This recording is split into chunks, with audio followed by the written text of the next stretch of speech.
বিশেষত এপ্রিল, মে, জুন মাসটি হলো গ্রীষ্মকালের সময়। আর এই সময় প্রায় প্রত্যেকেরই ইচ্ছে করে ঠান্ডা ঠান্ডা জিনিস খেতে, কারণ প্রচুর পরিমাণে গরম লাগে। তো স্বাভাবিকভাবে এই সময় প্রেগনেন্সির মারা বিশেষত অনেকে যারা করে থাকেন যে ফ্রিজ থেকে বের করা কোনো ঠান্ডা জিনিস হোক বা কোনো ঠান্ডা খাবার হোক বা ঠান্ডা জলই হোক, সেগুলো কিন্তু খেয়ে থাকেন।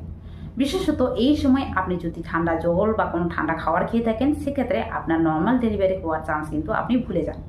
সেক্ষেত্রে স্বাভাবিকভাবে আপনার ক্ষেত্রে নর্মাল ডেলিভারি কিন্তু হওয়ার চান্স অনেকটাই কমে যেতে পারে। এক্ষেত্রে আপনি যেটা করবেন সেটি হলো, অবশ্যই এই সময় থেকে আপনি পারলে হালকা উষুম জল খেতে শুরু করুন।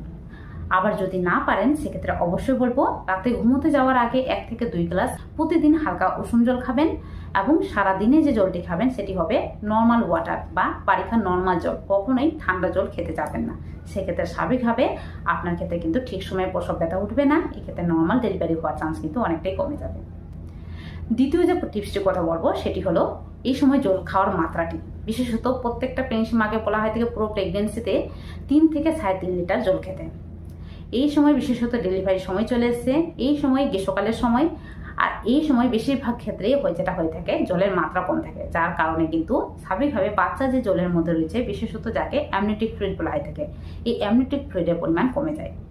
প্রেগনেন্সিতে অ্যামনিওটিক ফ্লুইডের পরিমাণ কমে গেলে স্বাভাবিকভাবে আপনার ক্ষেত্রে কিন্তু সি সেকশন মাস্ট। তো স্বাভাবিকভাবে এই সময় প্রেগনেন্সিতে বিশেষত ডেলিভারি ডেট যাদের ক্ষেত্রে গ্রীষ্মকালের সময়, তারা কিন্তু অবশ্যই জল খাওয়ার মাত্রাটি ঠিকঠাক রাখুন।